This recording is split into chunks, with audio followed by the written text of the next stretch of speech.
Bueno, tendamos la alfombra roja para recibir a nuestro invitado. Ay, con aplausos. Pla, pla, pla, Porque pla, se pla, lo pla, merece. pla, pla. Es el contador Luis Frega, docente de la Facultad de Ciencias Económicas de la UDELAR. Para nosotros, Luis, como bien sabes, es un gusto escucharte. ¿Cómo estás? Bienvenido. Buen día, ¿cómo andan? ¿Todo bien? Hola, ¿cómo estás? ¿Todo tranquilo? Y no vaya a creer, ¿eh?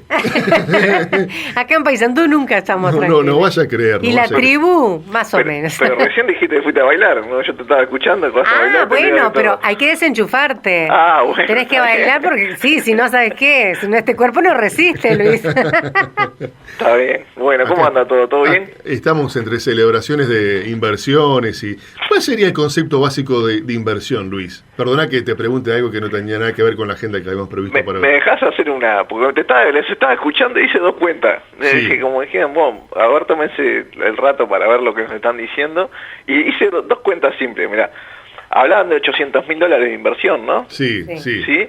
Entonces dije, bueno, mirá, ¿cómo podemos, para que la gente haga, qué equivalen $800.000 de inversión, ¿no? Y ahora vamos a la pregunta.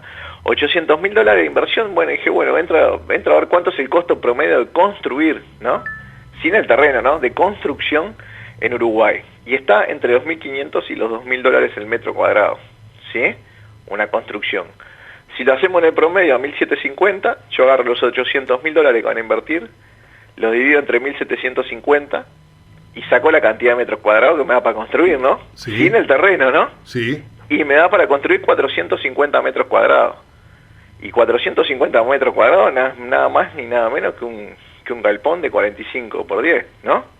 Y sin considerar el terreno, ¿no? O sea que no puedo creer que un intendente salga a hacer propaganda que ese es el monto de inversión, ¿no? Me parece que para los millones que ahora vamos a hablar más adelante, $800.000 no puede ser una noticia que ocupe una primer plana. No puede ser jamás, Luis, porque incluso la propia Intendencia de Paysandú tiene en su bolsillo, digámoslo así gráficamente, para invertir $25 millones que surgen del fideicomiso, tema del cual seguramente alguna cosa podamos preguntarte también después. Pero celebrar una inversión de $800.000 es la máxima expresión de la miseria, ¿no? Pero cualquier apartamento de más de 100 metros cuadrados en la Rambla de Depósito vale más que eso. Más de 800. Claro, porque con este criterio, cualquier vecino de Paysandú que haga una casa, un chalet o un apartamento, lo que fuera, pasaría a la condición de inversor y tendría que recibir en consecuencia, como esta gente que viene de Canelones, algún tipo de facilidad para acceder a la tierra, por ejemplo.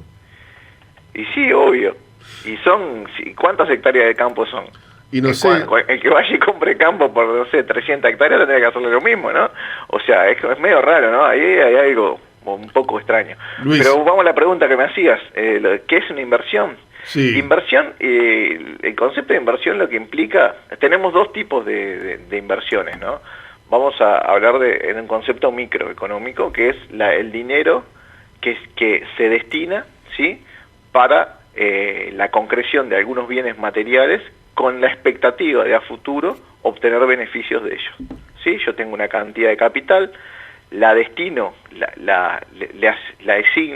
asigno un destino, lo transformo en un inmueble, compro máquinas, combino ambas cosas, con el objetivo de a futuro generar un beneficio superior al monto que destiné en el día de hoy, ¿no? O sea que lo que implica la inversión es una inyección de capital, un plazo de varios años, y ese capital va a quedar inmovilizado en determinado negocio.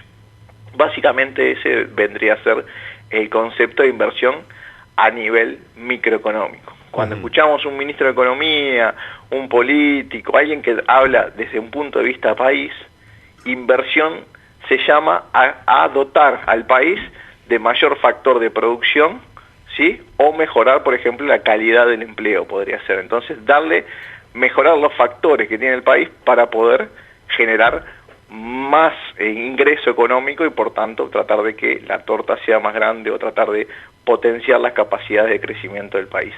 ¿Se entendió más o menos? Se entendió. ¿Sí? Se entendió.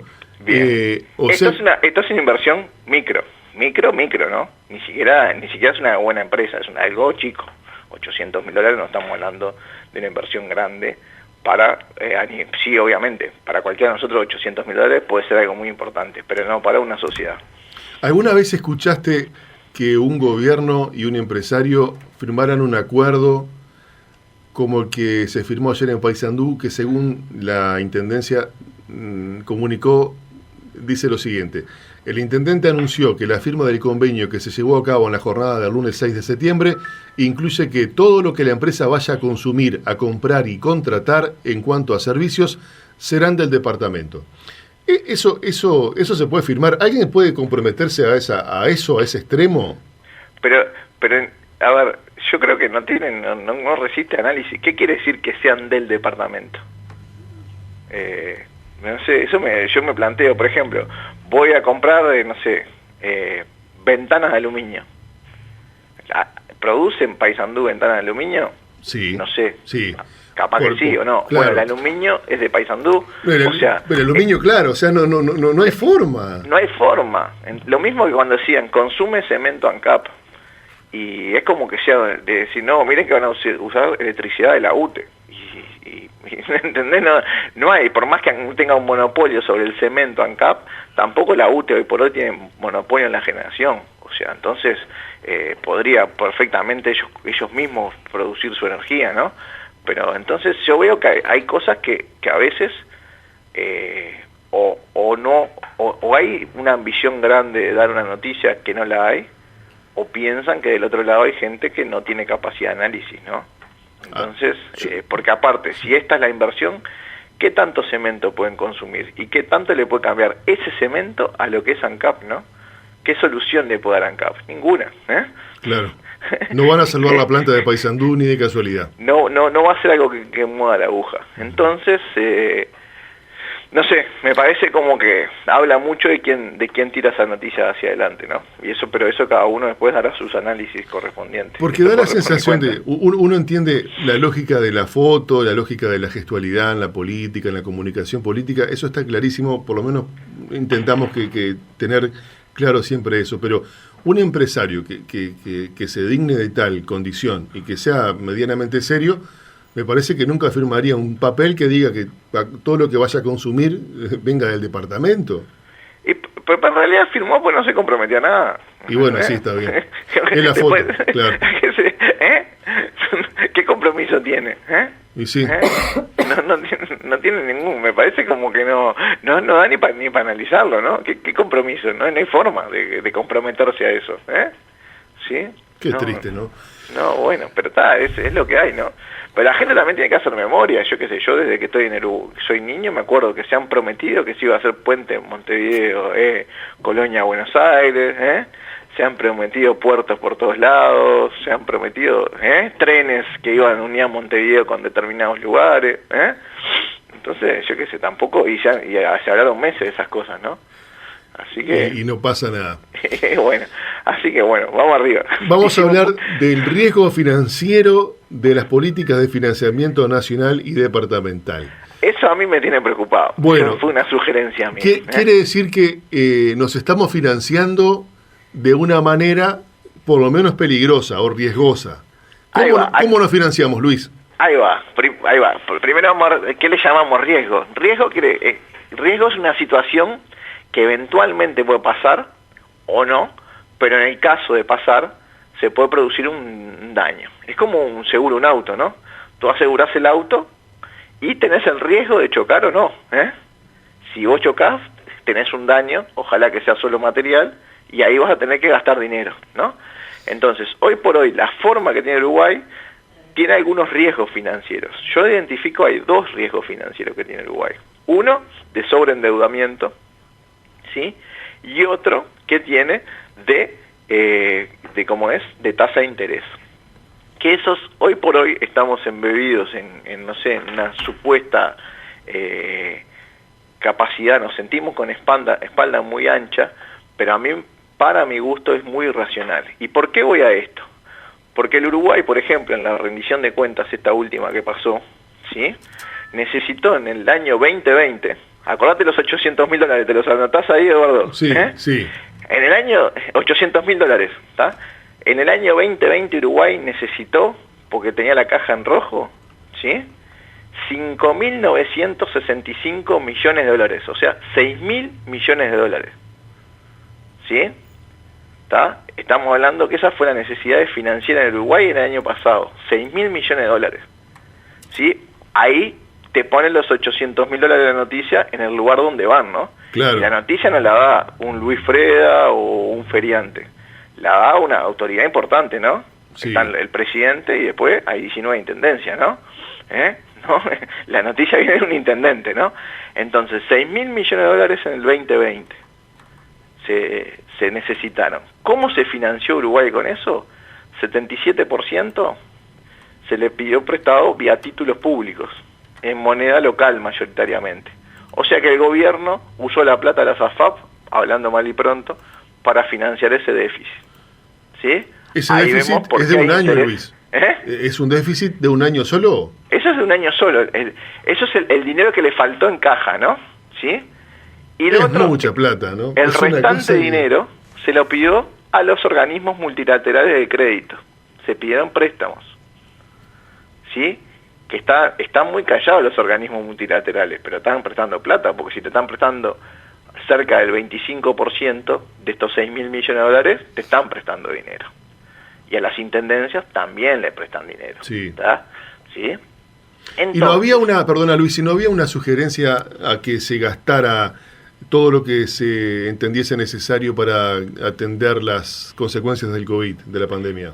Ahí va, y yo te cuento en qué se gastó, y vos me decís si fue mucho en el COVID. Esos 6.000 millones de dólares que se endeudó el Uruguay, ¿sí? 2.000, casi 500 millones de dólares se destinaron a pagar propiamente la deuda vieja. O sea que parece, viste, cuando pasás por una casa de crédito, pedís un préstamo y cruzás enfrente y le pagás a la otra. Entonces, de los 6.000 millones de dólares, 2.000, casi 500 millones fueron para pagar intereses y deudas que vencían. Pero ¿sí? Ese es un mal negocio. Si lo hacemos en la economía familiar, estamos en el horno, ¿no? Estamos liquidados, ¿sí? Estamos liquidados, ¿sí? Después, lo otro sí se usó para financiar el propio gasto del gobierno, ¿sí? Entonces, básicamente, estamos en un círculo un tanto vicioso, ¿no? Estamos endeudándonos más y, a su vez, pidiendo para pagar lo viejo. Si tú escuchás, decimos, bueno, pero no, el Uruguay es prudente. El Uruguay está teniendo una regla fiscal, lo tienen que haber escuchado esto. Sí, claro, ¿no? que sí. ¿Y para qué tenemos esa regla fiscal? Y para decirle a los de afuera, mirá, yo me endeudo hasta este punto. Pero ¿qué ha pasado con esa regla fiscal? Cada año vamos subiendo el tope, ¿sí?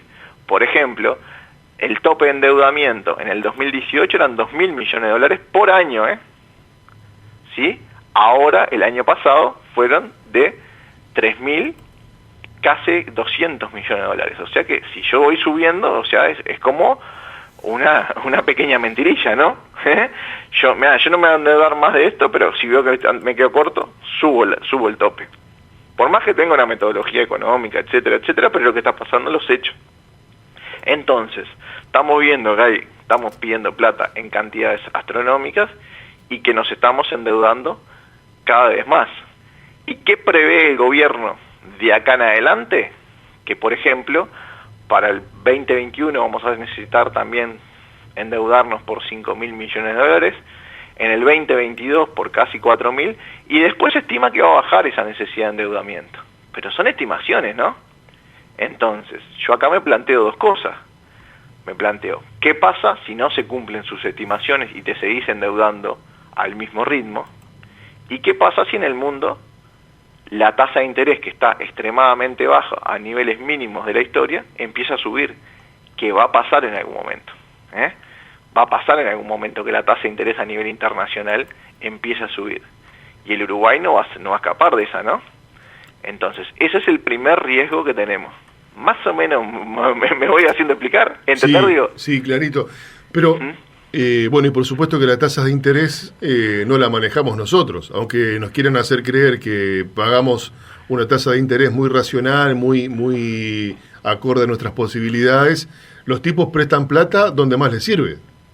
Obvio. Y ahí, pero aparte yo te digo una cosa, Eduardo, yo si te estoy endeudando, te digo, ¿alguna vez le diste la noticia? Este año nos endeudamos por 6.000 millones de dólares. No, nunca. No, ¿cuál es la noticia? No, nos endeudamos de una manera eficiente, la manejamos muy bien la deuda, estamos teniendo una reputación muy buena hacia afuera.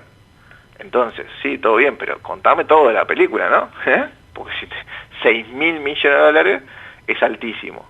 Segundo, la tasa es baja, pero mucho más baja la tasa que paga otros países, no Uruguay, ¿no? Si no me vengas a comparar, si no vamos a comparar, no, mirá, a mí me cobran menos tasa, me comparo con el peor de mi barrio, no es lo mejor, ¿no? Siempre tengo que compararme con los mejores. Entonces, Uruguay tiene una tasa no muy mala, pero al ayudar a la coyuntura internacional, eso claro, perfectamente puede cambiar a futuro. Y claramente nosotros no manejamos eso. No, la tasa, pero ¿cómo? Esto tenemos que ser bien, a veces hay que salir de toda esa discusión y decir, ir para atrás. Somos 3 millones de personas, país chiquito. ¿Va a manejar la tasa Uruguay? No existe. Es como existe. Que vos me digas que vos le manejás la tasa del Banco República. Claro, no hay chance. Pasa que nos dan tanta manija y seguimos y la bombardeo. Es imposible, no maneja Uruguay la tasa. Ahora, Luis, que hayamos tomado deuda en pesos, ¿no? O en unidades indexadas, ¿alivia un poco el panorama o no tanto? El tema es el siguiente, el tema que es como una... A ver, yo acá quiero ser claro, es o crees en el mercado o no crees en el mercado, ¿sí? Entonces el Uruguay tiene esas características. Acá te dicen, tenemos tasas muy bajas y el mercado acepta las emisiones. ¿Quién es el mercado? Gran parte son las AFAPs. Entonces, es dinero cautivo. Vos no le preguntás a la gente si quiere invertir o no en los títulos del Estado. Vos le decís, mira, lo mejor es que te administra la AFAP tu plata, y después cuando el gobierno necesita plata, emite los títulos y se lo compra.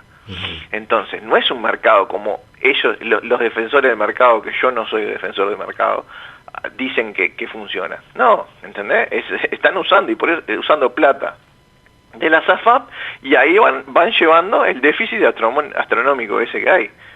Entonces, obviamente por eso hay tanta intención también y tanta defensa de las AFAPs.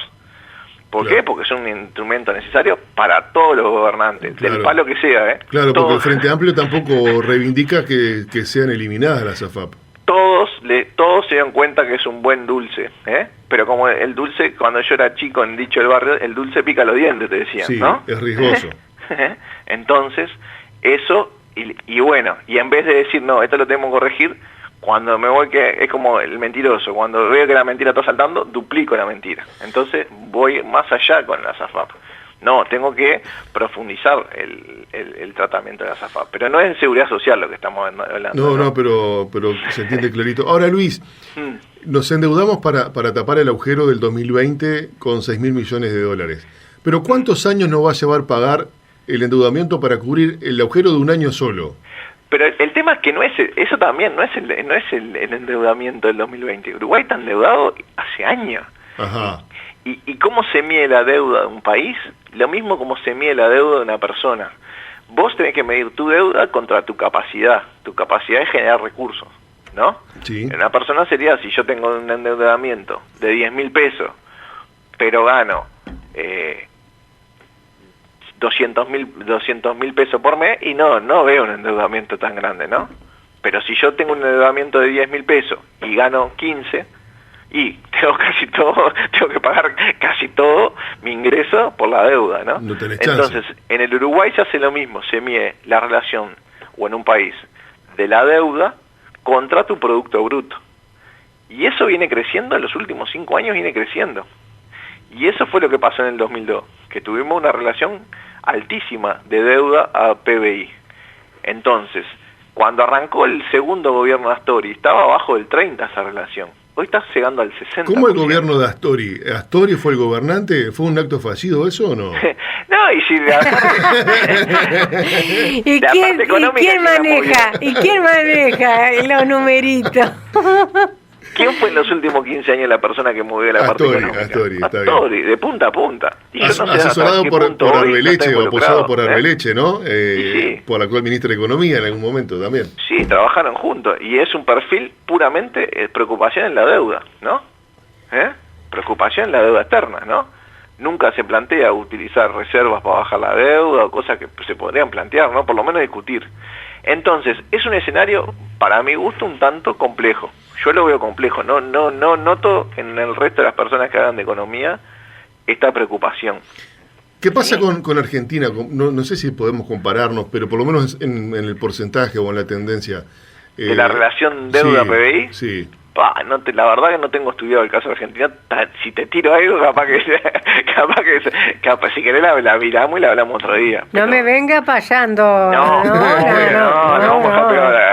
No, que yo siempre digo que usted explica divino, clarito. Y el hecho de que vos dijiste que le debemos un cuarto de lo que debemos o de lo que tomamos prestado el año pasado a los organismos multilaterales, ¿no? No, mirá que no era un cuarto nada más, pedimos 5.800 millones, 6.000 millones y pagamos casi 2.500 de eso, ¿no? Sí, la mitad prácticamente. Ahí va, ahí va, pero vos dijiste el préstamo, los nuevos préstamos, eso fue lo que pagamos, de lo que pedimos, se lo pedimos, un cuarto, ahí va, a los organismos internacionales, está bien lo que me decís. Bueno, eso te quería decir, porque los últimos gobiernos, y uno mira la región y Argentina, que nosotros acá por una cuestión geográfica incluso estamos muy conectados y vemos televisión argentina, bueno, se escucha, se percibe o se aprecia claramente una reivindicación a un proceso de deuda que algunos llaman de cierta soberanía, ¿no? Dejar de depender de los organismos multilaterales y en todo caso tener la deuda diversificada. Le debemos a muchas personas, físicas o jurídicas, pero no a un Fondo Monetario Internacional, por ejemplo, no al Banco Mundial o no sé qué. ¿Eso es bueno efectivamente o es relativo también? Eso se plantea también en la empresa. Vos, por ejemplo, si sos una empresa, ¿por qué Conapred salió a emitir con ahorro? ¿No? Que es una deuda, ¿no? Le salió a pedir a la gente y vendió en partes chiquitas la deuda, ¿no? Uh-huh. Y no le pidió a un banco. Y una de las cosas puede ser porque precisaba mucho dinero y capaz que a un solo banco no le podía pedir. Pero aparte, pidiéndole a un banco tiene determinada, se te puede imponer si le pedís. Claro. Se te pueden poner condiciones, te pueden pedir cierta información, te puede pedir que previo que hagas algo le pidas su visto bueno, ¿sí? ¿Tá? Te puede también pedir que pongas de hipotecar algunos activos, etcétera, etcétera, ¿no? Sí. ¿Sí? Entonces, eso es básicamente lo mismo, excede a lo de un país. Pero lo que pasa es que cuando vos estás tan hasta arriba de la deuda y te estás apretando tanto, ya después le vas a pedir al que te preste, y el que te preste te va a cada vez cobrar más, ¿o no?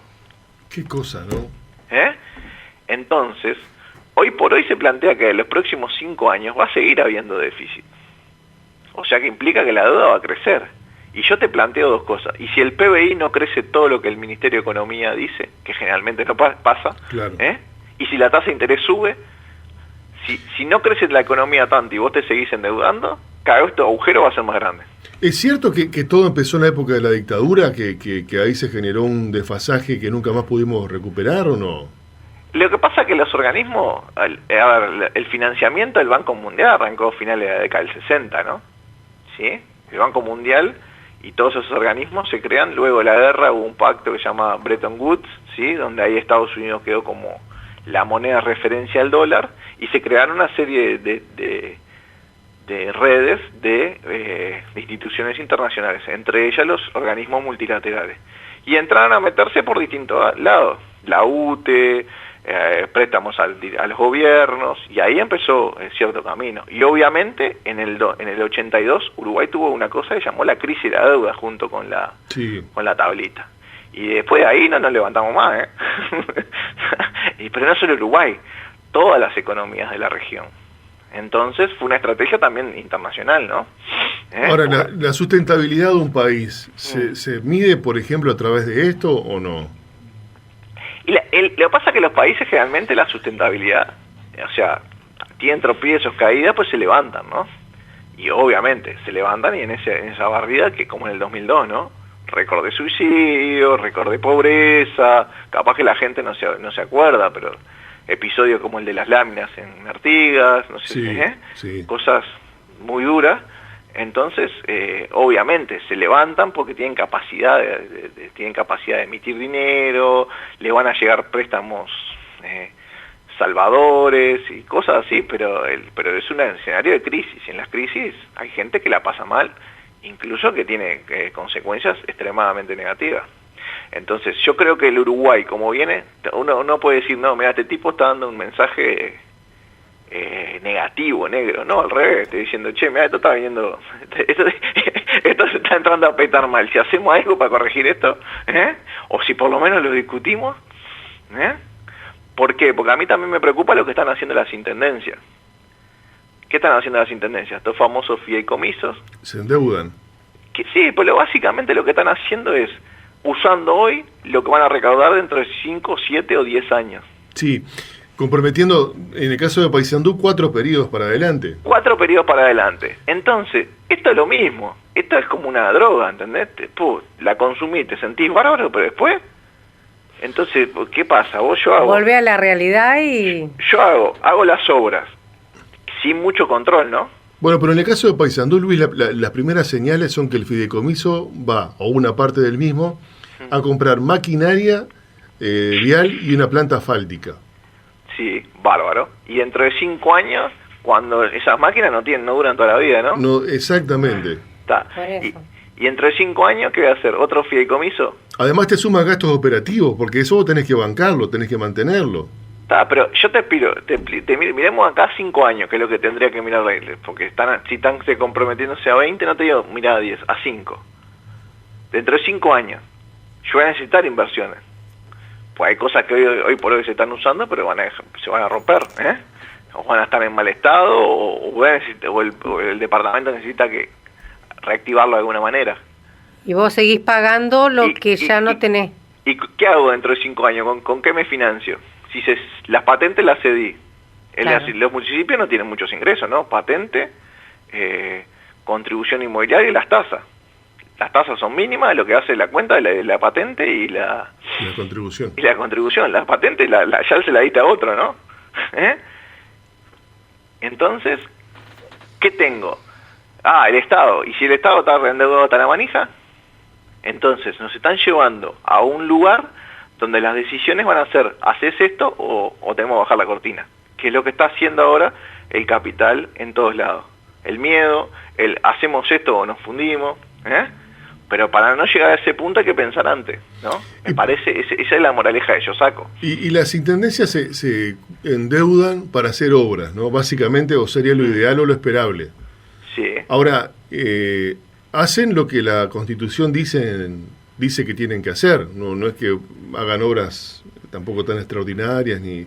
Pero, ¿qué nos quiere decir esto? ¿Que está mal calculado lo que recaudan poco, que...? No, a mi gusto, para mí está muy bien pensado todo. Yo estoy muy en contra a veces cuando dicen, el Estado No, para mí hubo gente acá en este país que pensó las cosas muy bien en determinado momento. El tema que tenemos tema de gestión y obviamente hay cosas para corregir. Y vos tenés que ir gastando a medida que recaudás en las intendencias.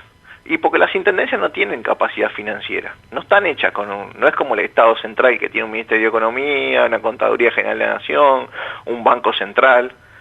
Si vos querés meterte a manejar deuda, tienen que ser ellos. Son profesionales de eso. Bueno, Luis, pero en el Uruguay se impone, y en Paysandú especialmente, un discurso vinculado con el ahorro. Acá se habla de ahorrar.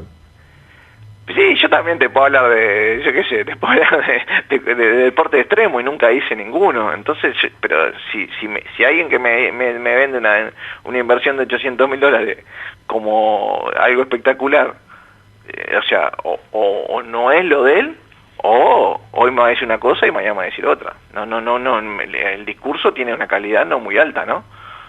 Pero, entonces, a mí me parece que son cosas que las intendencias tienen que enfocarse a lo de ellos, y no entrar en toda esta ruleta financiera porque no les va a ir bien. ¿Cuántos casos tenemos de, por ejemplo, Caputo? Sí. ¿Ustedes conocen Caputo? ¿Cómo no? Somos Caputo salteños. hizo toda esta ingeniería financiera. Hizo un fideicomiso que iban a cambiar las ¿cómo es? las variedades que iban a mejorar, tecnología, mercados abiertos a Estados Unidos y no sé dónde, todo eso, Caputo, ¿no? Sí. ¿Y en qué terminó? ¿Terminó? Terminó ejecutándolo, ¿no? Sí. Y también fue un fideicomiso, emitió obligaciones negociables y no le pagó a nadie. Y de eso no se habla. Y está ahí, no sé a cuántos kilómetros ustedes, pero está muy cerca. Sí, incluso gente creo que de acá que labura ahí, o en Laguna Quinta de los Caputos. Ahí va, Sí. Y nadie me puede decir que los tipos no conocen el negocio, porque conocen más que nadie. Nadie me pueden decir que no tenían buenos profesionales, porque seguramente tenían los mejores. Pero estas cosas hay que saberlas manejar, ¿no? Mira, yo siempre que hablo de economía o de finanzas, y yo estoy medio como a charleta, hay premios Nobel en finanzas, hay 3 premios Nobel de finanzas que descubrieron cómo evaluar determinados activos financieros que son complejos y que al poco tiempo hicieron un montón de tiempo y después de unos años se fundieron. Premios Nobel, ¿sí? O sea que el riesgo financiero a veces no es para cualquiera. Sí. Entonces, y menos para andar jugando con estas cosas, para mi gusto. Y una cosa es lo que vos puedas pensar o diseñar en un papel y después lo que pasa con la realidad. La realidad. Obvio, hay probabilidad de que... la tasa de interés no va a subir, no. Hoy por hoy no parece que suban mañana, pero dentro de 2 años hay chance que suban. Y si suben mañana porque pasó X cosa que vos no esperaste, yo qué sé, el plan de Argentina del 1-1, la convertibilidad. Uh-huh. En un momento todo el mundo decía, esto no se va más, y se fue. Lo que pasa es que a veces uno se olvida, ¿no? Lo que pasa es que, claro, los argentinos, uno veía aquel mundo ficticio que tenían, que lo llevaron a Menem casi que una situación de Dios, hasta que después lo pusieron en la otra punta, ¿no? Pero era una situación divina, porque claro, la capacidad de... Si en el Uruguay, por ejemplo, pudiésemos hoy comprarnos un auto pagando 1 a 1 peso con dólar. Uh-huh. Sí, obvio. ¿No? Lo llevaríamos al Cookie la calle en procesión, capaz, porque como somos materialistas y es humano esa intención de tratar de vivir mejor, ¿no? Obvio, pero ¿sabes lo que pasa? Que para mi gusto hay 2 cosas, para mí hay 2 partes, está la parte economía real, ¿sí? Y la parte financiera. Lo financiero, que es lo que te permite llevar para atrás y para adelante la plata. Y lo real, que es si un negocio realmente es beneficioso o no beneficioso.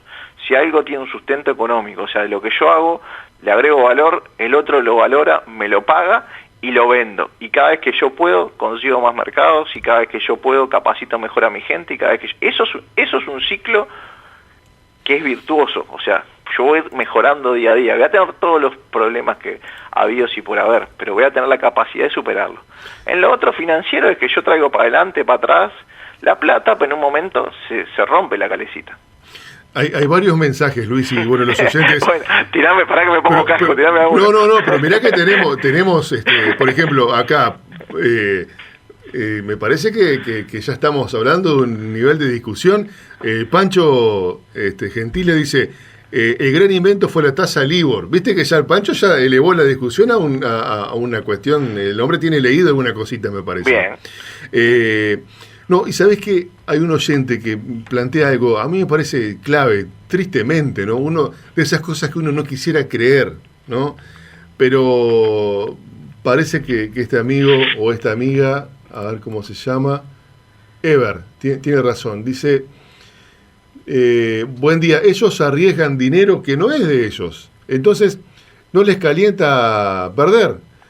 Si ganan, es virtud de ellos. Si pierden, no pasa nada, ellos no pagan. Me parece que lo de Ever es muy, muy realista, muy práctico, ¿no? Y en este caso, donde endeudás a tantos periodos de ¿no? para adelante, vos agarraste la plata.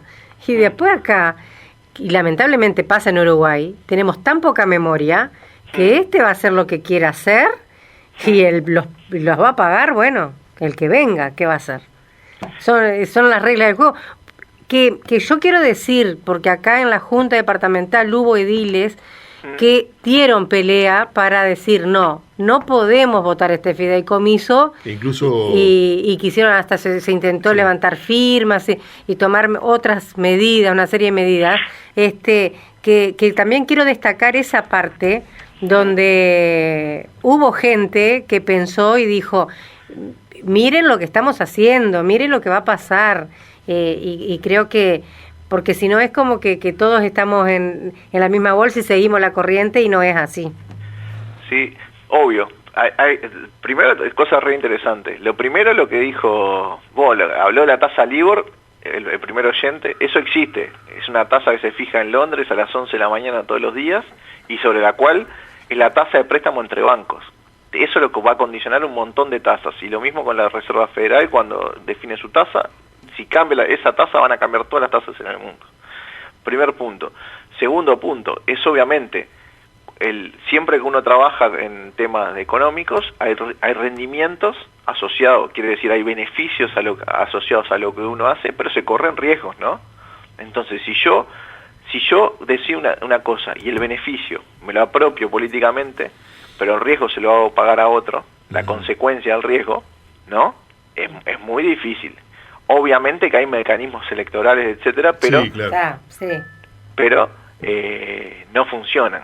¿Por qué? Te pongo un ejemplo. El año 65 en Uruguay, una de las primeras crisis bancarias, ¿sí? Se dio en un banco que tuvo un proceso muy parecido a lo propuesta de ahora, ¿no? Un banco que compraba terrenos, loteaba, financiaba, etcétera, etcétera, etcétera, ¿sí? Por la zona de la costa, y en un momento se sobreendeudó, la gente no tenía plata para pagarle, dejó de pagar y el banco tuvo que cerrar, ¿sí? ¿Está? Ese banco, los mismos dueños de ese banco fueron dueños de los bancos que también tuvieron lío en el 2002. O sea que la memoria es muy relativa. Por eso te digo. ¿Está? Luis. Entonces, bueno. ¿Hay posibilidades de que la tribu cotice en bolsa o no? Y capaz que sí, ¿vos cómo la ves? Decís que no, vamos para arriba o no. A mí me parece que es pum para arriba. En alguna bolsa de hacer mandado de la gente que aparezca el logo de la tribu. De artillera, dale. Sí.